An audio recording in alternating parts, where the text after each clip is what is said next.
morning. Thank you all for coming. My name is Jeff Filipovitz. I'm an attorney representing the family of Manuel Paez-Terán. We are here today because 19 days ago, Manuel Paez-Terán was killed by police officers clearing the forest of protesters. We know very little about what happened on that day, and Manuel's family is here seeking answers. We don't know what caused officers to shoot Manuel over 13 times. But we cannot ignore the context of Manuel's death. We have heard the phrase outside agitator used to describe protesters. It's a phrase that has been used since the civil rights movement. And it's a phrase our elected leaders have used. But now we have a new phrase, domestic terrorist. Before and after Manuel's death, law enforcement arrested peaceful protesters and charged them with domestic terrorism. What is a domestic terrorist according to our leadership? I will give you examples. These are from the arrest warrants that were taken out charging individuals with domestic terrorism. Occupying a treehouse while wearing a gas mask and camouflage clothing. Domestic terrorist. Arrested while sleeping in a hammock with another defendant. Said accused is also a known member of a prison abolitionist movement. Domestic terrorist. These are from affidavits, from arrest warrant applications. We have samples that we will hand out to you later. Criminally trespassing on posted land, occupying a treehouse and refusing to climb down, resulting in an over 12-hour standoff. Domestic terrorist. We used to call that a sit-in protest. Now it's terrorism. I could go on. I'll give you one more. Arrested while occupying a hammock adjacent to other defendants. Also present on the property during the shooting of a state trooper by an activist. Domestic terrorist for being present. Where does that end? Is anyone who is at a protest liable for everything that happens at a protest now? Are these all domestic terrorists? Is this a law that anyone wants? Is this a rule anyone wants, no matter what side of any political issue you are on? This is untenable. That is the context surrounding Manuel's death. And that is why the family needs answers. So far, we have selected information released from the GBI. They are not answering questions. They are not providing the family with any information to understand what happened in the forest on January 18th. We are here with Manuel's family. Manuel's father, mother, brother will make brief statements to you all because Manuel is not a domestic terrorist. Manuel is a person. Manuel is a kind and was known widely as a compassionate person.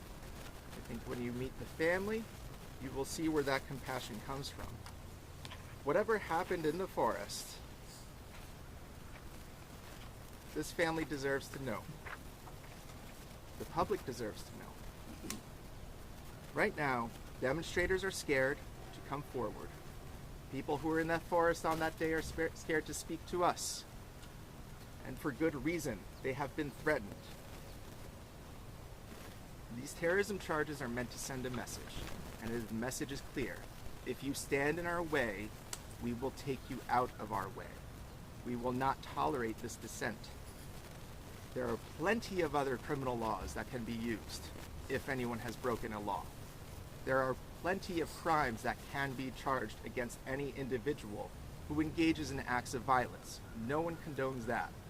But we cannot ignore this enforcement environment that is starting here in Atlanta and that one day will be used against other groups, maybe your group, maybe someone on the opposite end of the spectrum. This is not what we want, and this is not something that encourages a family, a grieving family, to trust what they are being told. In addition to the family, we'll also have my partner Brian Spears speak about our efforts to communicate with the Georgia Bureau of Investigation.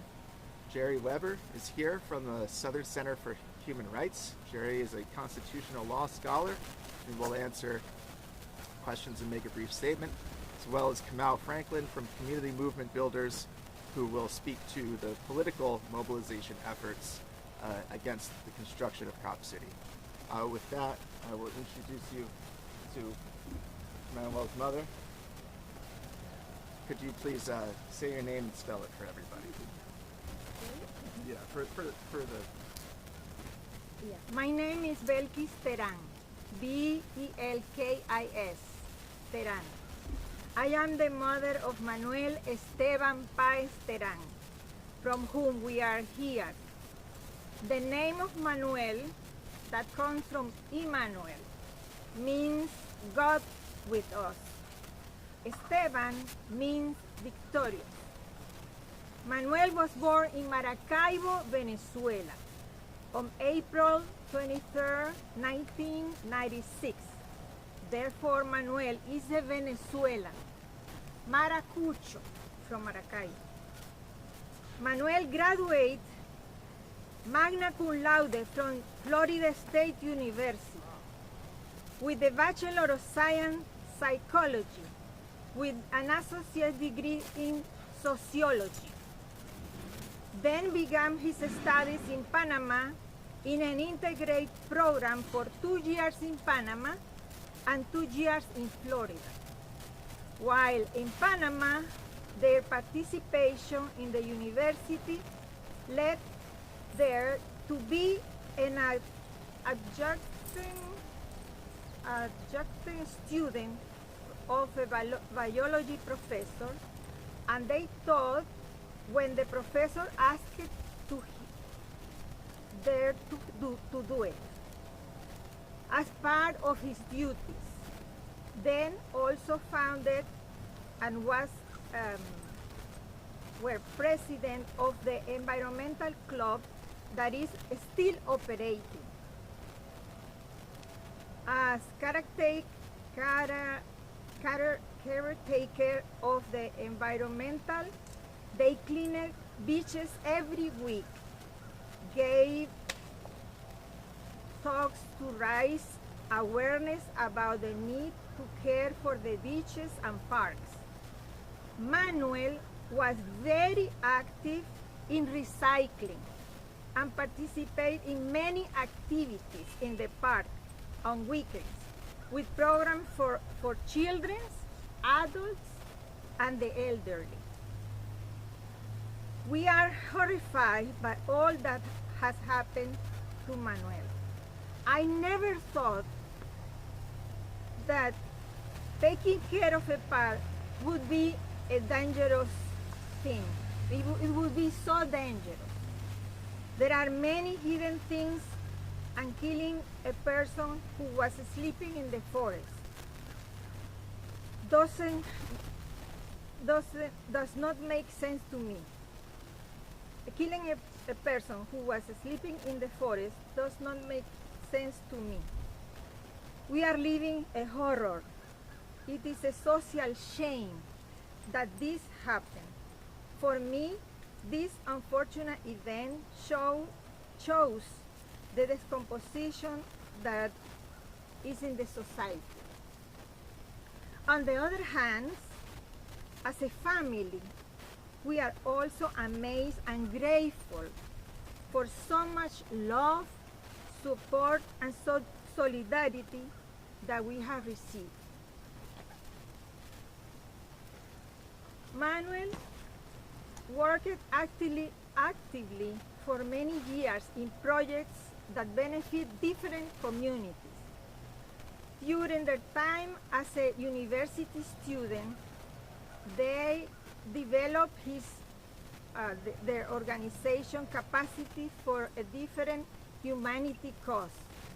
They touch the life of many people, believers and not believers, lucky and unlucky, hopeful and hopeless, happy and sad.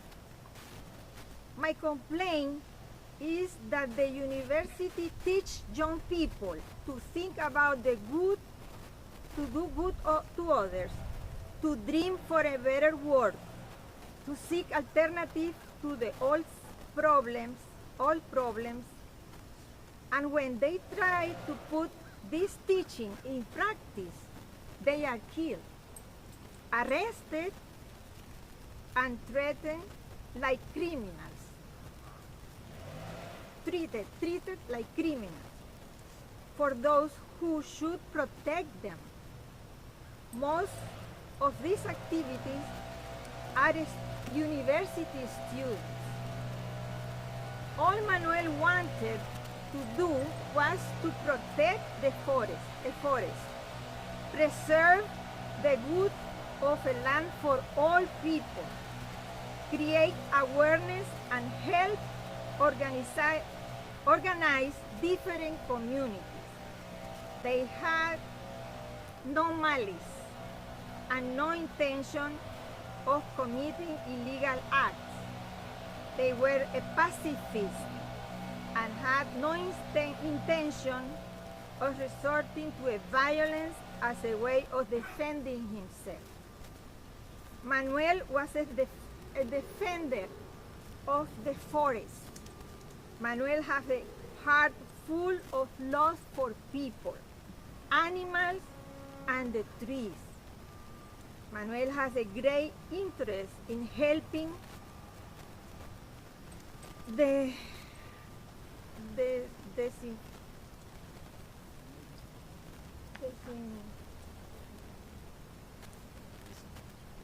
disenfranchised, the voiceless, those unable to defend themselves. Manuel cared and loved a lot of group of people who are rejected for being different. All human beings were important for them. They were worthy of love, consideration, and solidarity. He tried to solve and mitigate their pain by meeting their needs. Manuel worked with social networks to create awareness by presenting the needs and asking for a financial support. And people respond to their call as much as possible. Manuel always made sure that all the donation would reach those who needed. He never kept money for himself. Manuel worked day and night for the good of others. They were very respectful. They have very good manners, very intellectual, very critical, and they read a lot. They were always with the book. Manuel main concern was the forest. They were suffer a lot when a tree was cut down. They were very sorry when there was destruction in the forest. When they plan an activity for the forest, okay.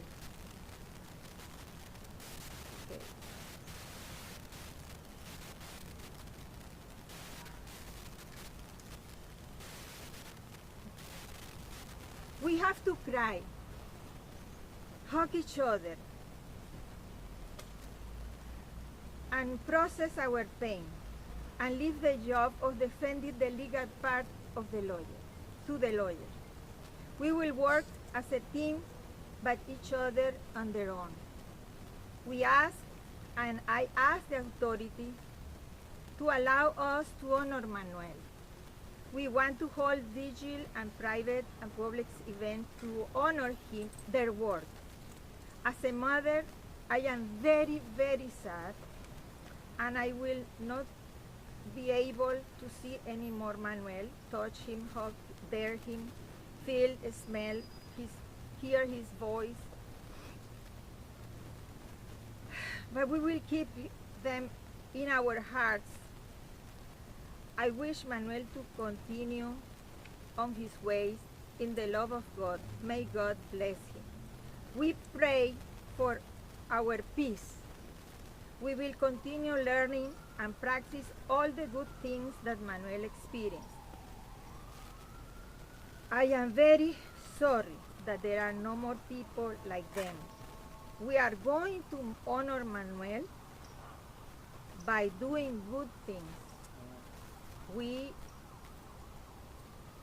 don't like destroy anything. We like to build and to heal. We like to heal the community, and I'm here for that, to heal the people, embrace the people, I love the people. That's why I am here. Thank you.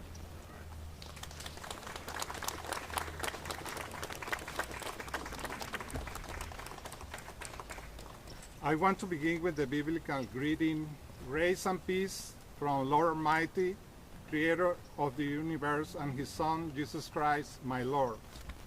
It's not easy to be in front of you today after physically losing a child and a special human being, Manuel Paez Terán. We are heartbroken of dark circumstances by which their life was taken from us. I pray full recovery of officer we were told was shot on say that morning. I pray for all individuals unjustly accused of terrorism who, like my child, want to preserve and protect just a piece of forest perfectly created by God. Since Manuel was a child, I remember his natural ability to make friends in just a few minutes. He also was a young man who worried about others, especially those who were indigent, homeless, in the need of care. Manuel was the one who would stop in the middle of the street and give $100 to a needy person, take care of the homeless, help to build the homes destroyed during the recent Florida storm, and build gardens. They profoundly loved his mother and his sibling. Manuel was so worried for the whole humanity. From my point of view, he needed to get a formal life, a formal job, settle down, have a family, have a life. They always respected my point of view as well I respected his.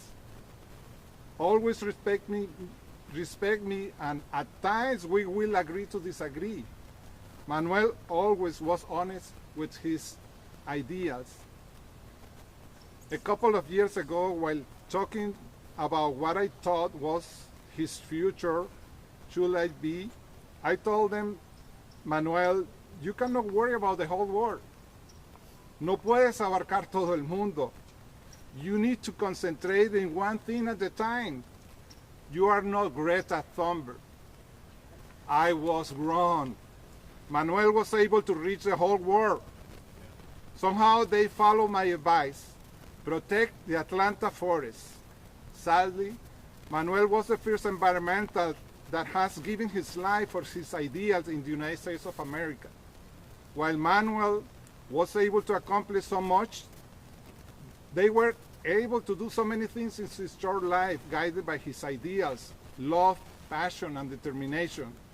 The Bible says in Romans chapter 8 that the creation is suffering of childbirth pain. The creation is anxious for the redemption of the Lord. Manuel was suffering the same distress than the creation. They cried when a tree was torn down. Manuel was happy looking how a recent planted tree was little by little growing, like a parent happy to see how their children are growing. Manuel was easygoing and caring. They grew up with the teaching of love to our neighbors, forgiveness, and reconciliation. We're certain that Manuel will live forever with all of us and those around the world that are meeting him since January 18. Manuel left us a legacy. I will repeat what his mother suggested. If you care about his legacy in any part of the United States or the world that you are listening to this message, please plant a tree in memory of Manuel Esteban Páez Terán.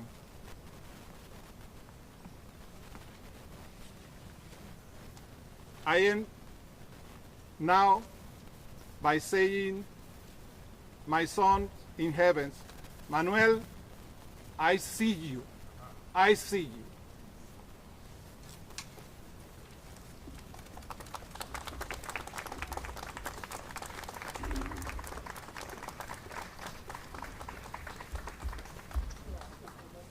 Absolute honesty, trustworthiness, and reliability in nuclear power plant training, qualification, operations, and maintenance, demonstrating moral courage to accept responsibility for one's actions, placing responsibility to the nation and Navy ahead of loyalty to individuals.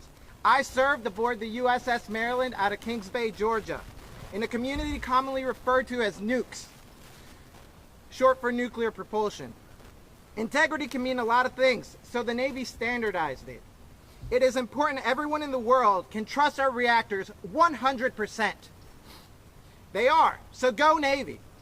Nuclear power, you see, doesn't have good PR. Just ask HBO, the Chernobyl show. The Navy engraved this definition into us daily and practically. While I served it on a deterrent patrol on the USS Tennessee, one of my shipmates was kicked out for falsifying his knowledge of a minor system he would never interact with. We took this very seriously. I can't help but mention my favorite watchstanding principle, forceful backup. You see, our sailors are also required to take the right action no matter what. If a senior officer was placing the reactor in danger, I could technically punch him in the face. I just needed to be right.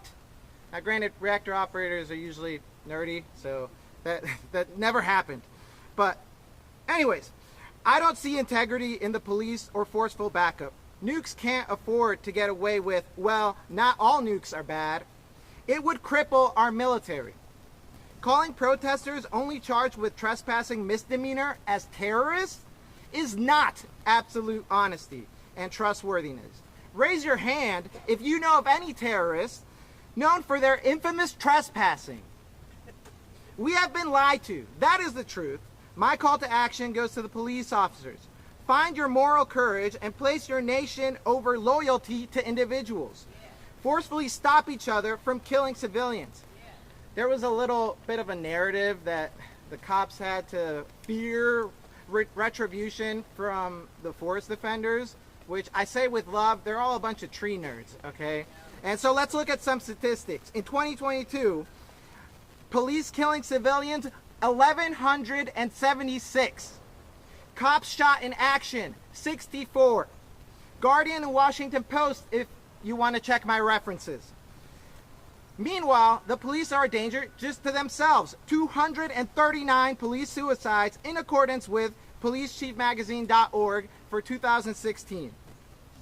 I also ask any officers brave enough to contact my lawyers with any and all information. Stop just following orders. There's 90 million reasons why Cop City is evil. There's also 90 million reasons why it is still proceeding. There will be no integrity lessons in Cop City. Combat troops don't operate like Navy nukes. They follow orders without thinking. Cop City is creating a police officer for its buyers, the corporations. Do you think homeless people want militarized cops?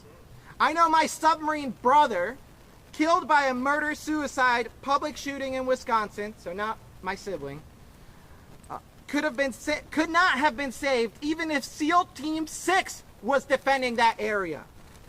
Cop City is worth $90 million because it is a facility that will train the police to protect the corporations that fund it.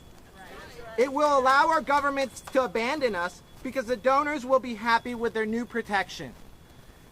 I am in so much pain missing my best friend. I kind of have social anxiety. I know I was a little hyped up, but I don't really have many friends, and I was fine with just Manny. Even though I had to share Manny to their cause, I loved them so much, and now my family is being put through this.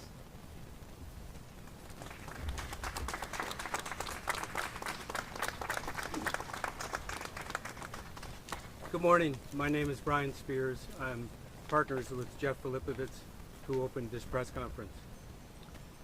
Manuel Perez-Terran's body was released to his family last Tuesday by the DeKalb County Medical Examiner's Office. A private autopsy was conducted on Tuesday afternoon. As a result of the private autopsy, we learned the shocking news that it appears that Manuel was shot over 12 times and was shot by several different firearms. Multiple officers riddled his body with bullets. Long before learning this shocking news, our law firm sent requests for information about Manuel's death to all of the agencies involved in the police action of January 18th. And on January 30th, we hand-delivered a letter to the director of the Georgia Bureau of Investigation, asking them to meet with Manuel's parents to explain what had happened to their son. We have not received any response whatsoever from the Georgia Bureau of Investigation. Our goal is to get answers for Manuel's mother and father and family. What happened to their son and why? The GBI is heading up this investigation. The parents are here today asking again for that meeting with the GBI. And we want a release of all audio and video recordings, including any drone footage of the shooting in the area in which he died. And we want that investigative report. Manuel is dead. You cannot charge a dead man with a crime. There is no reason to withhold this information, and there is no reason to not meet with the family. Thank you.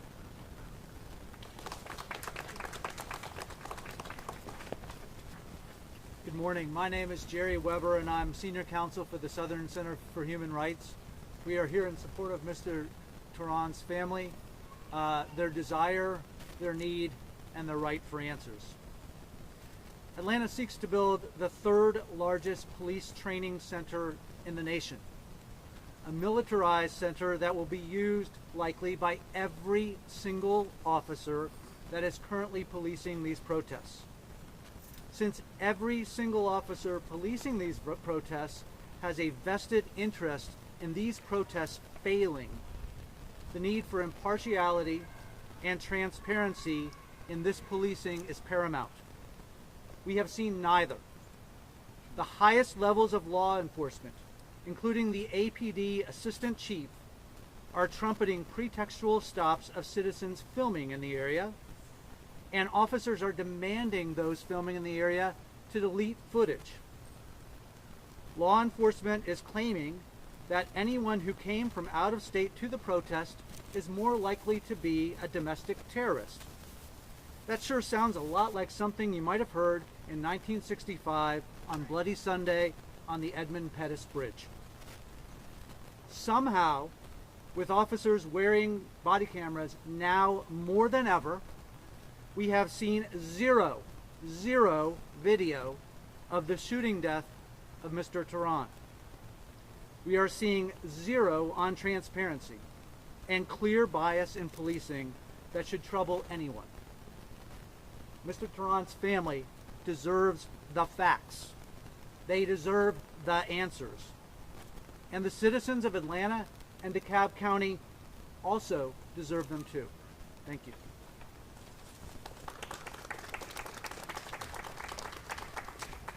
My name is Kamal Franklin, K-A-M-A-U, Franklin, F-R-A-N-K-L-I-N. We're here today. I represent the organization Community Movement Builders to stand with the family about this tragedy. So I really offer my heartfelt condolences to you and yours. Manuel Tortuguita was killed, shot over 12 times. Shot so many times, we can't even say exactly how many times he was shot. It was death by firing squad. It was a murder. We feel that Andre Dickens has blood on his hands. Governor Kemp has blood on his hands. The Atlanta Police Department has blood on their hands. The troopers who shot there had blood on their hands. We find it incredibly, not even difficult to believe, impossible to believe, that the Atlanta Police Department, the DeKalb Police Department, the Georgia Bureau of Investigation, state troopers, SWAT teams, some even say FBI were in there, that no one had a body cam on. No one had any imagery whatsoever of the killing of this young person. That means it was a setup. The Atlanta Police Department is required to have their body cams on. But yet they forgot doing a killing spree or doing a shooting of 13, 14 bullets. It is impossible to believe the narrative of the police, not just in this case, but in case after case across the country, what brought people out into the forest, into the streets, to demonstrate against Cop City has been the police murders over and over and over again across this country of black and brown people in particular. What brought people out into the streets has been the lies told by the police in their reports about how these killings took place, only to find out later that they were lying. Only to find out later that there was videotape, there was body cameras, there were people filming on their phones that shows that they were lying.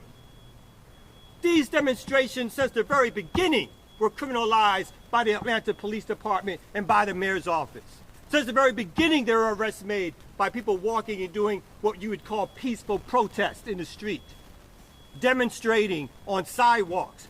Those protests broken up, over 17, 18 people arrested. No one reports it as violence by the police. That's right. Protesters thrown on the ground, pepper sprayed, harassed. It was the logical conclusion that they would wind up killing somebody because the tactics that they employed since the very beginning have been violent against protesters. We know that Cop City is just a place where they're going to train not only Georgia police officers, but officers around the country. 43% are going to be trained, or the training happening is going to be of officers from outside of Georgia. They don't call those folks outside agitators. Those folks are coming here to learn training that is militarized by its very nature, that is meant to not only over-police black and brown communities in the United States, but it's also meant to shut down protests and movements against police violence. That is the very nature of what this is. They want to shut down movements in this country against police violence. So when we talk about Cop City, we're not talking about some benign training center where the cops are going to learn training. The cop that killed Rayshard Brooks had over 2,000 hours. 2,000 hours of training on cultural sensitivity, on de-escalation, but yet he shot him in the back. My assumption is these cops in the woods had thousands of hours of training, but yet over a dozen bullets took this young person's life.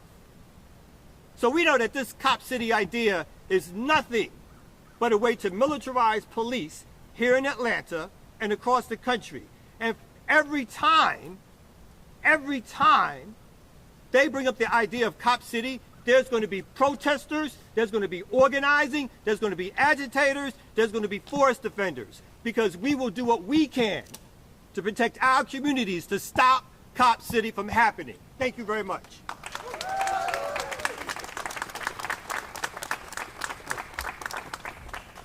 Thank you all. If you all have any questions, the family will not be answering questions today, but if there are